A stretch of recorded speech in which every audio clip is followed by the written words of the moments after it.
The following is a hockey podcast out of Vancouver and Surrey, British Columbia. It'll only consist of a lot of puck talk and even more BS, or in actual words, banter and satire. Enjoy, and as always, go Canucks go.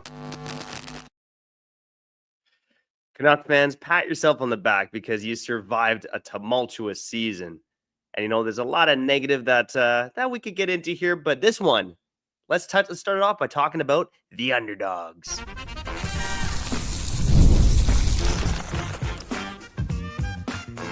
You're Locked On Canucks, your daily podcast on the Vancouver Canucks, part of the Locked On Podcast Network, your team every day.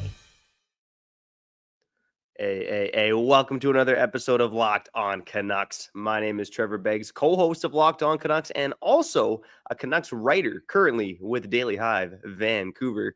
Before we hop into the show, we got to thank you for tuning into Locked On Canucks because it is your Canucks every damn day. And we appreciate you tuning in through the good times and, of course, the bad times as well. So if you like what we're doing, go subscribe and like on YouTube. And on the podcast side, go follow us and leave a 5-star review. The Vancouver Canucks certainly don't deserve a 5-star review based on their work this season. But now that the season has officially come to a close, it's time to wrap up a project that I've worked on all year long, okay? Poured my blood, sweat, and tears into this one. And for those of you on the show who have been everydayers or even occasional listeners, you know about our weekly GOAT rankings. So let's go over the yearly GOAT rankings as well here on Locked On Canucks. And this list is interesting because I think it highlights two things. It highlights the good of the season. It highlights the fact that underdogs, guys who were counted out across the NHL, rose to prominence here in Vancouver this season. So let's start with the positives. But I also think this list does highlight the number one issue with the Vancouver Canucks this season. And of course, the season mercifully ended with a 4-1 loss to the Vegas Golden Knights last night. That's all in the past now, much like this season is. But let's get to it. The yearly GOAT rankings here on Locked On Canucks.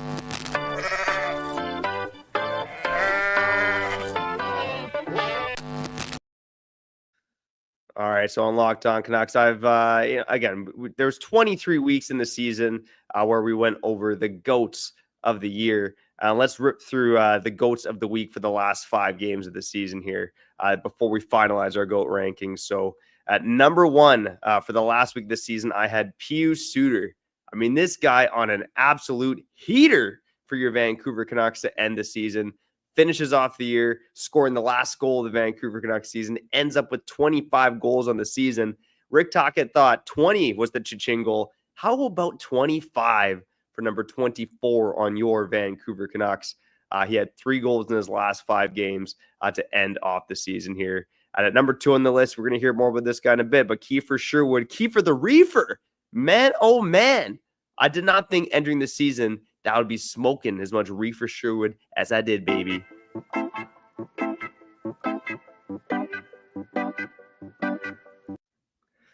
Kiefer Sherwood does finish this season here with 3 points in his last 5 games, gets to 19 goals on the season. Not bad for a guy only making $1.5 million. Number 3 on the list, and we shouted this guy out in the episode yesterday because, man, oh man, Rick Tocchet compared this guy to Thomas Holmstrom. Pretty high praise for a guy who, again, was a bit more of an afterthought in this organization. Linus Karlsson ends the season with 5 points in his last 10 games. He also has 3 points in the 5 games here to end out the week. And again, maybe there's a chance this guy does have some Thomas Holmstrom-like potential for your Vancouver Canucks moving forward. He's got the size. He's got the body. And again, he's keeping the Alex Burrows trade tree alive. And nothing I love more than a good trade tree. And then Linus Karlsson, hopefully he either becomes an asset for your Vancouver Canucks on the ice or an asset potentially that they could trade next season. Be pretty good value for a guy that looked like no more than a career AHLer, maybe just a season ago. Number 4 on the list, let's go to Quinn Hughes. 4 assists in his last 5 games. Yeah, he didn't look like he was himself. But, I mean, the guy was skating hard out there, trying to break Alex Edler's record. He mentioned it post-game yesterday how, it would have been nice to get the record, but, this season has taken a toll on Quinn Hughes. So one love, buddy. Take care of yourself. Get well soon. Number 5 on my list for the final Ghost of the Week rankings is DPD. DD. Let me know in the comments, what is the best nickname for this guy? Is it Junior? Is it DPD? Is it Elias Pettersson 2.0? Or is it DD? You got a lot of options for this guy. But during his last week of the season, spent a lot of time playing with Quinn Hughes. He led the team in Corsi, so shot attempt differential, and was not on the ice for a goal against either. He is definitely a building block for the Canucks' future here, looking like he may be a top 4 defenseman sooner rather than later, and that is a huge development for 2 reasons. One, he was picked in the 3rd round. The second is that the Canucks, as I highlighted last week, every Dares know, they have not drafted and developed a lot of defensemen over the years. And DPD might be one of the only guys over the past 20 years that the Canucks have actually drafted and developed on defense. Now let's get to it. The yearly GOAT rankings. And I think one of the big takeaways here is that the rise of the underdog came up in Vancouver this season. So obviously a lot of negativity, a lot of noise, a lot of injuries on this team. But there are a few guys in particular who played way above expectations for this Vancouver Canucks team. So let's kick off the top 5 in the list. I'll flash up the whole thing here for you viewed on YouTube. But the Canucks 2024-25 GOAT rankings. Again, the way I score this is every week. First place gets 5 points. Second place gets 4. Third gets 3. 4 gets 2. 5 gets 1. And then we tally it up throughout the season. Quinn Hughes, no surprise here, nearly double the next guy on the list. He ends this year with 66 points on the GOAT rankings. Second, Kevin Lankinen with 38 points. Connor Garland, Kiefer Sherwood, and Pius Suter round out the top 5. And let's touch on the good in that top 5 there before we get to the bad and the ugly for your Vancouver Canucks. And let's start with Kevin Lankinen, a dude who has been a career backup goaltender, a dude who was signed off the street in mid-September as a last hope and a prayer that he could save the Canucks season. And for a while there, it looked like he was going to save the Vancouver Canucks season. The guy was putting up Vezina-like numbers over the first 2 months of the year, really helping keeping this Canucks team alive when they were struggling to score, struggling to get pucks on net, and doing it all for the cost of $875,000. Man, oh man, you got to love that. And Kevin Lankinen, he was looking for that 1-year show-me contract. He wanted to show the NHL, not necessarily the fans in Vancouver, but he wanted to show the NHL that he could be a capable number 1 goaltender. And I think that was definitely mission accomplished for Kevin Lankinen. But you talk about guys who are underdogs and unwanted. Kevin Lankinen didn't even break into the NHL until he was 24 years old. Ends up as a backup in Nashville, where he plays behind Jussi Saros, the most frequent starting goaltender in the NHL. And what does the guy do? He comes to Vancouver, plays 49 games, and nearly helps this team make the playoffs. It was a hell of a season from Kevin Lankinen. He is the Canucks' unofficial MVP for the season, for guys not named Quinn Hughes, in my opinion, and based on the very scientific GOAT rankings here on Locked On Canucks. Man, oh man, let's get to number 3 on the list, and it is Connor Garland. And this is a name we got to keep an eye out on this offseason, because you're already starting to hear some chatter in the market about, could Connor Garland be a guy that the Canucks trade in the offseason? And, Kyle and I did an episode about this in 2023, I believe, talk about how trading this guy would be a mistake. And I think he's proven that it would have been a mistake based on how he's performed over the past couple of seasons. I mean, he was part of one of the best third lines in hockey last year. This year, ends up playing a lot more top 6 minutes, but for a large stretch of the season, he was the Canucks' best forward. And again, based on the GOAT rankings here, I would argue that he was the Canucks' best forward this season. And again, that's great news for Connor Garland. Maybe not so great news for your Vancouver Canucks, but we'll save that for the other side. Connor Garland, again, finishes with 50 points, 35 points on the GOAT rankings. And I would say, again, he was the Canucks' best forward this season. He had stretches where he tailed off, right? There was December where he didn't score in 10 games. But he did have a couple of big overtime winners for this team. Of course, sets up Kiefer Sherwood for the overtime winner against the Dallas Stars. So he stepped up in big moments for this team and providing really good value on his contract, paying him $4.95 million a season. And if we want to stick with the underdog theme here, Connor Garland, how is he not an underdog? 5th round draft pick, the smallest forward in the NHL. How is a dude that's my size going out there and playing with the heart of a lion? I would think of the scrap with Trevor Zegras being one of the other moments about Connor Garland I'm really going to remember from this season. We'll see if he's a trade chip or not, but if he does stay in Vancouver, Connor Garland is a dude who, the fan base should absolutely love. And let's get to number 4 and 5 here, because I mentioned them in GOATs of the week for the last week of the season, but it's Kiefer Sherwood with 28 points this season and Pius Suter with 23 points. Both of those guys, for the value they provided, right? Kiefer Sherwood on a 2-year deal paying him $1.5 million. Pius Suter in the second year of a 2-year deal paying him $1.6 million. These two guys, again, I would say were the second and third best forwards in the Canucks this season. I don't think the GOAT rankings lie here. And Kiefer Sherwood obliterates the NHL hit record, puts up almost 20 goals, looks comfortable at anywhere in the lineup, and the same goes for Pius Suter for that matter. And those two guys, you have two incredibly versatile forwards, guys who really took the long road to get to the NHL. Kiefer Sherwood, again, late round draft pick, bounces through a number of organizations, and then finally really gets his opportunity with the Nashville Predators about 2 seasons ago. And then, of course, makes the most of this opportunity with the Vancouver Canucks. And in terms of underdogs, Pius Suter, undrafted, doesn't sign his first NHL contract until he's 24 years old, signs with the Chicago Blackhawks, and now he's completed 5 NHL seasons. This one, by far, his best season. 25 goals, 46 points in 81 games. He was a guy who, again, stepped up and did all he could to try to push this team into the playoffs. But again, with Pius Suter as your first-line center, you're probably going to have a bad time. But a shout out to the underdogs, Kevin Lankinen, Connor Garland, Kiefer the Reefer Sherwood, and Pius Suter, the pride of Switzerland. 4 key players for the Canucks this season, all underdogs and all guys who tried their best to get the Canucks in the playoffs, despite the roster being undermanned and lacking some star power. All right, that was the top 5 on the GOATs of the Year rankings. Let's get to the rest of the list on the other side. And specifically, let's talk about the number 1 reason why the Canucks suck this season. You might be able to guess exactly why that is, but I'll get to that on the other side. You're listening to Locked On Canucks, your Canucks every damn day. Again, we got your back all offseason, baby, okay? And we'll try to keep it light and keep it fresh because, man, oh man, sometimes being a fan of this team can be a bit of a dull experience. And let's try to keep it anything but dull here on Locked On Canucks. I'll also give an update on the future of my co-host here at Locked On Canucks as we get into the show as well. But we'll be back on the other side after shouting at our friends over at FanDuel.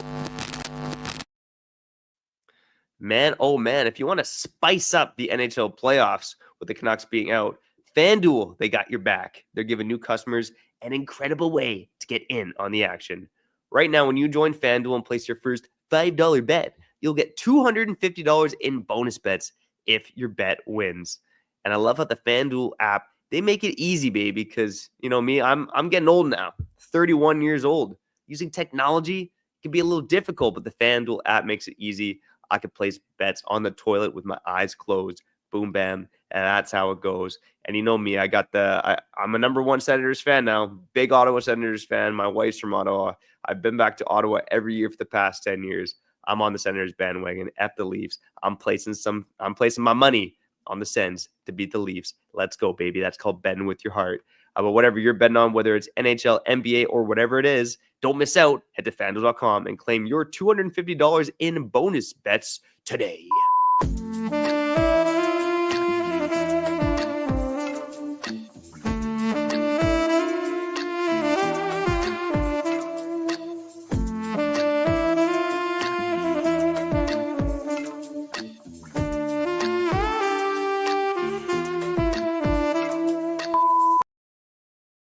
We're back here on Locked On Canucks, your Canucks every damn day. Shout out to you and you for tuning into the episode and joining me here, okay, on Locked On Canucks, because we got to keep it alive here through the offseason. Lots of stories to get into, and I do love digging into the numbers. And let's just see exactly how the Canucks can become a contender again in 2025-26. But I guess we're doing the post-mortem of this season as well. Player availability will happen tomorrow at Rogers Arena. We got you covered on that here on Locked On Canucks. I know people in the comments asking about this. Where is Kyle? I'll let you know about that in a couple of minutes. Red Risotto as well saying, where is Kyle? Okay, it's coming. Okay, Kyle, I hope you feel the love, buddy. Because the people here miss you on Locked On Canucks. They're sick of listening to my voice and looking at my ugly mug on YouTube, man. That's just the way it is. Speaking of ugly, the number one reason why the Canucks failed this season was the GOAT rankings. What? Look at the GOAT rankings from this season, okay?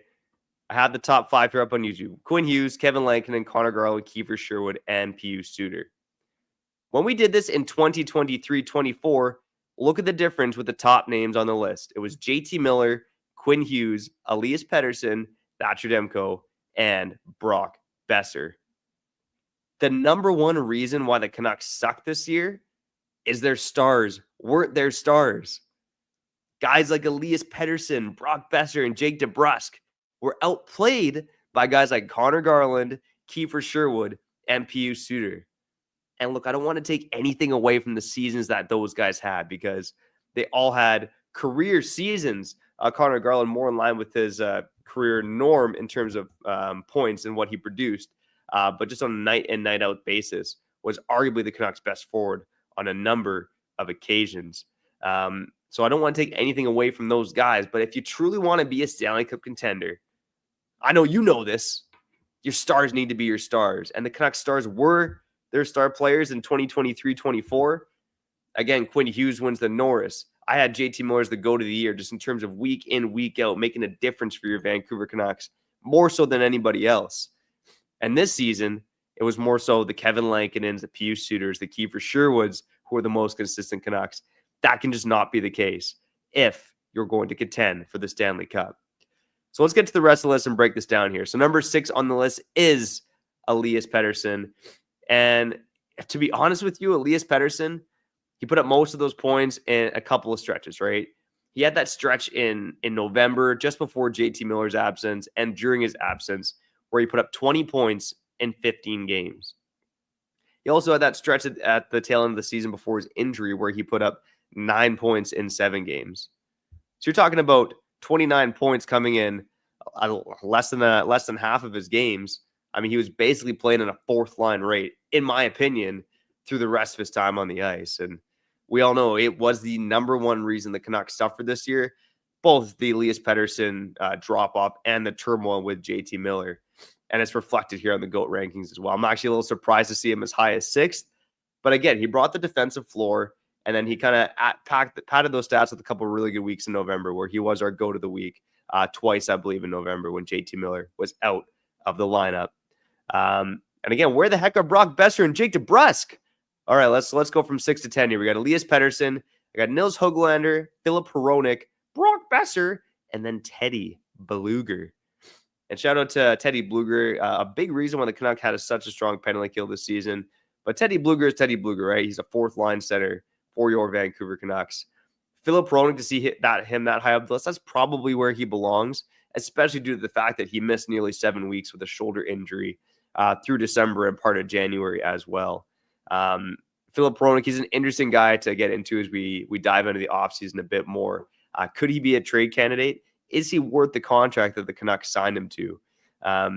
But again, he did provide value to the Canucks this season. There's no question about that. He's not Quinn Hughes, but he did step up in a big way during Quinn Hughes' absence, which is when he added to his points on our GOAT rankings here on Locked On Canucks. And Brock Besser, man, let's highlight Brock Besser quickly. Tied with Phil Hronek with 15 points this season. Nils Höglander actually finishes ahead of him on the GOAT rankings. And look, Brock Besser clearly I think he has almost as many goals as Nils Höglander had points this season. But remember, for the GOAT rankings, I'm ranking the best Canucks on a weekly basis. Who made the biggest impact for your Vancouver Canucks on a weekly basis? And with both guys like Brock Besser and Jake DeBrusk, they were guys who you'd find them on the score sheet, but shift in and shift down, they weren't really making a big difference for this team. Whereas Nils Höglander, on the other hand, you saw the motor running. I'm buying the Nils Höglander dip, baby. I'm believing in this guy, whether he's in Vancouver or elsewhere next season, because he puts in the work. Through the latter half of the season, as he got past his early season struggles, even though the points weren't necessarily there, he was one of the best Canuck forwards on the ice on a shift-by-shift basis. And again, didn't have the statistical impact that Brock Besser did. But again, he tried, man. He tried. He's out there trying to create offense, make his teammates better, dangled to the slot, showing some speed, showing things that Brock Besser just didn't show. And again, let's get through 11 through 15 here, because one name we haven't mentioned yet, Thatcher Demko. And of course, a tough season for Thatcher Demko, missing a lot of time due to injury. And again, he finishes as the 11th best player in the Canucks this season. That one's out of his hands, man. Obviously, a very trying season for Thatcher Demko. And a reason why, if you're looking for Believe Canuck fans, a reason to buy the dip on this team, Thatcher Demko's got to be way better than he was next season. And Kempner Canucks, shout out to the best Canucks Trevor on YouTube. Demko is a difference maker when healthy.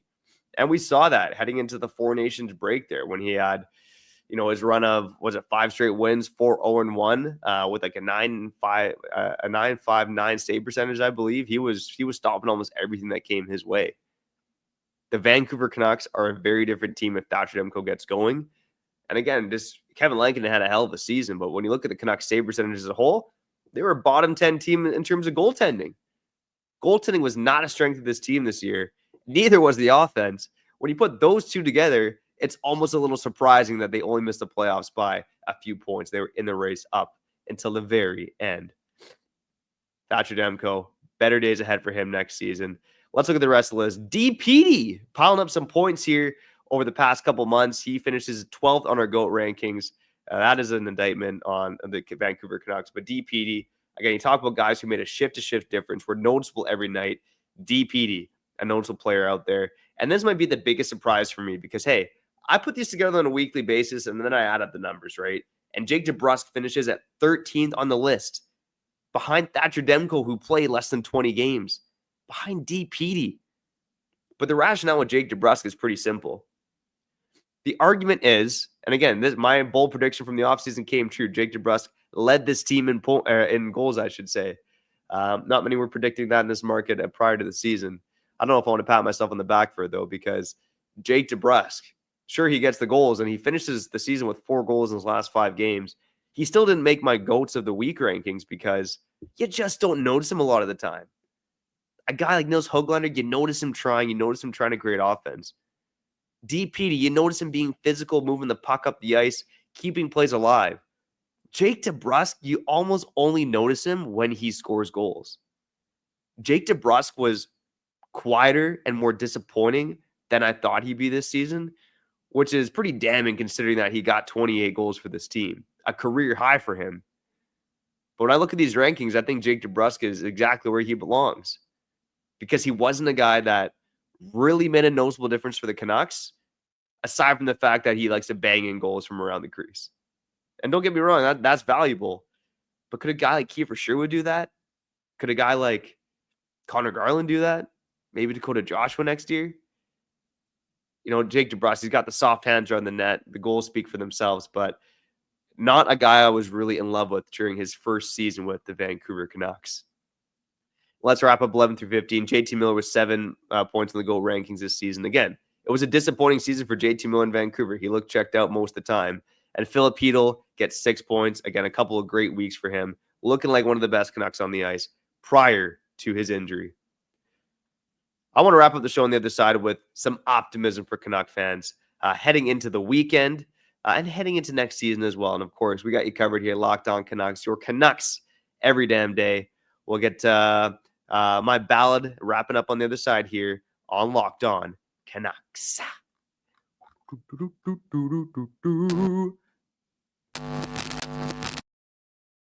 All right, before we get back to the show, let's shout out our friends over at Amazon Fire TV. And man, oh man, I got one of these bad boys in my house.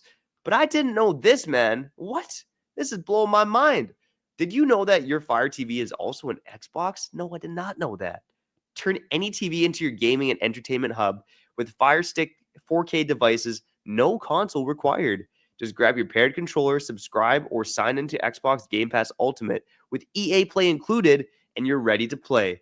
And man, oh man, you know that it's time to dive into NHL 25 and figure out how you and me can fix the Vancouver Canucks heading into next season. That's the time of year it is, baby. But you can also dive into hundreds of premium titles, again, from EA Sports to College Football 25 to Call of Duty Black Ops 6 and Avowed. As easily as you stream your favorite shows, is gaming made simple, and it's all on your Fire TV. So make sure you head to amazon.com/Fire TV Locked On to get started. Xbox Game Pass Ultimate subscription and compatible controller required. Available on select devices including Fire Stick TV 4K, Fire Stick TV 4K Max, and Fire TV Cube 3rd generation. And let's go, baby.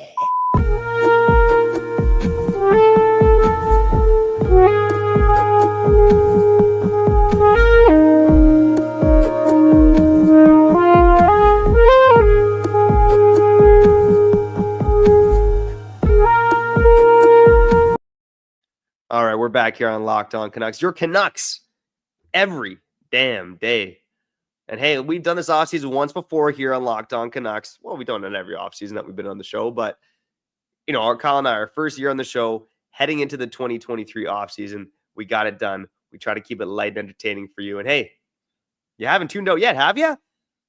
Here on Locked On Canucks. And speaking of my co-host, I will say this. Okay, so for those who maybe have missed shows over the last little bit, Kyle Bowen, my co-host, my brother, I give him a mental health break from the show.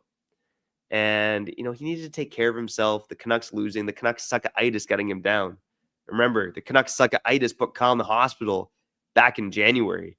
And I could tell that the losing was taking a toll on him, okay? Maybe I could withstand that a bit better. I've been writing about this team. I've been podcasting, whatever. Since 2013, I've covered a lot of bad hockey. I know we've all endured bad hockey, but I've had to find ways to try to write about it and be creative too, right? So Kyle Bowen, it was wearing on him. So we got the mental health break. And now he's wanting more money. We have a little contract dispute going on. So I'm trying to settle that. I might have to pull the 1-year option on Kyle instead of signing the long-term extension. But I'm hopeful that we may get Kyle Bowen back on the show, at least for one more episode, perhaps as early as tomorrow. So that's the update on Kyle Bowen. Let's finish off the rest of the GOAT rankings here. The yearly GOAT rankings here on Locked On Canucks. We ended off at Filipino at number 15. Let's rip through the rest. Tyler Myers at 16. Marcus Pettersson at 17. Marcus Pettersson, again, was my GOAT of the week, number 1 last week. So that's where he got his 5 points. Eric Brandstrom. Remember the Eric Brandstrom era in Vancouver? He gets 4 points. Dandon Heinen gets 4 points. Drew O'Connor, 4 points. Linus Karlsson, he gets on the list, coming in at 3rd on the GOATs of the week from this week. Vincent Desharnais, remember that one good week he had for the Vancouver Canucks? I ended up putting him 4th on the list that week. Archie Bains and Max Hassan both pick up a point as well. I never forget Max Hassan single-handedly helping the Canucks beat the Florida Panthers 4-0 back in December. And what a weird season for these Vancouver Canucks, being able to beat good teams and then losing 5-0 to teams like the Seattle Kraken. I mean, a lot of points pissed away. But let's end the show on a positive note, baby, here on Locked On Canucks.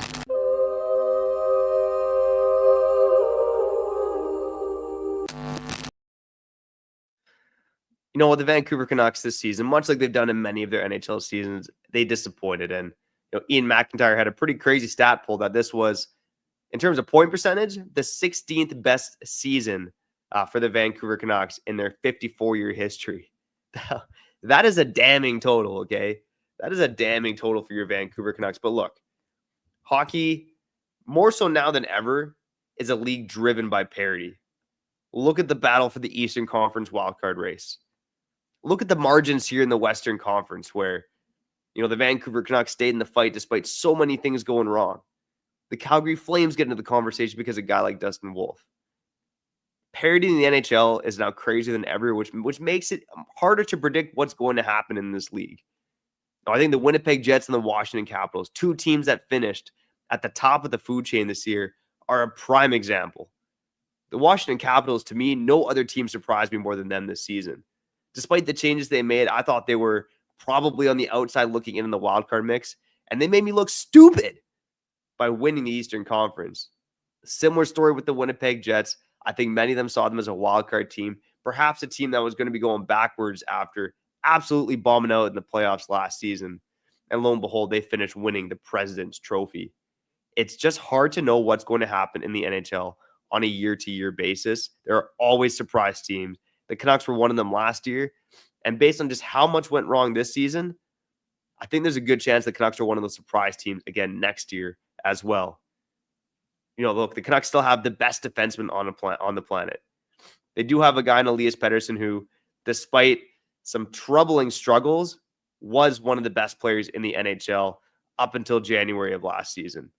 You got a high floor with this team. You got a goaltending duo that could potentially be one of the best in the league next season. There is nothing, there are reasons to believe that the Vancouver Canucks next year will be different, despite the fact that through most of the team's history, it hasn't been different. It has been disappointing. But I would just say, in today's NHL, you need to expect the unexpected. And remember that with the Vancouver Canucks next season. The last bit of positivity here are the Abbotsford Canucks, okay? The Abbotsford Canucks, they do have an outside chance of clinching the Pacific Division, but regardless, they will be hosting some playoff games. And again, you want to credit Patrick Allvin and Jim Rutherford. I think it's fair to bring them under fire for what's happened over the past few months here in Vancouver. But they've built a pretty damn good farm team. Guys who have come up to the NHL level and not looked out of place. And hopefully that team can win a long Calder Cup run to give fans something in this market to be hopeful about. Hey, maybe even Tom Willander joins the party down there in Abbotsford. All right, let's get to a couple more comments before we wrap up here on Locked On Canucks.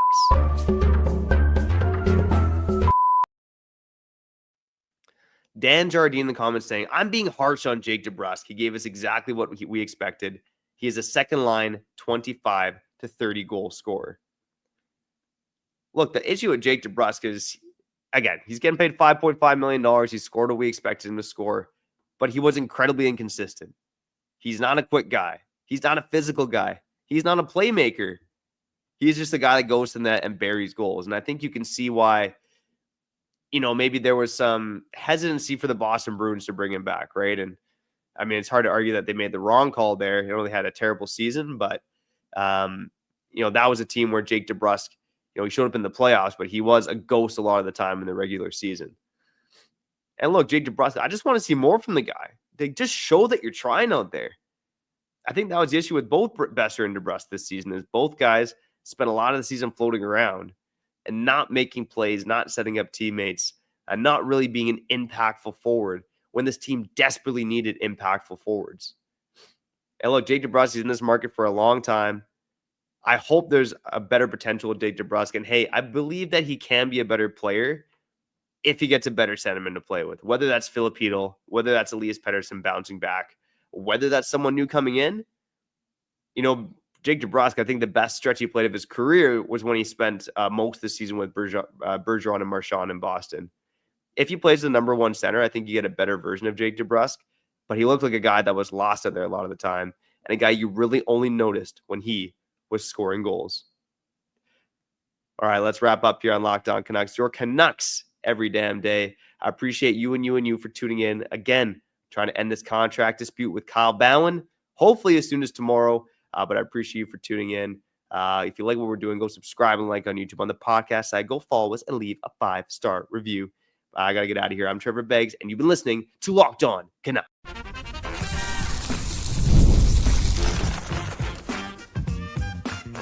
You're Locked On Canucks, your daily podcast on the Vancouver Canucks, part of the Locked On Podcast Network, your team every day.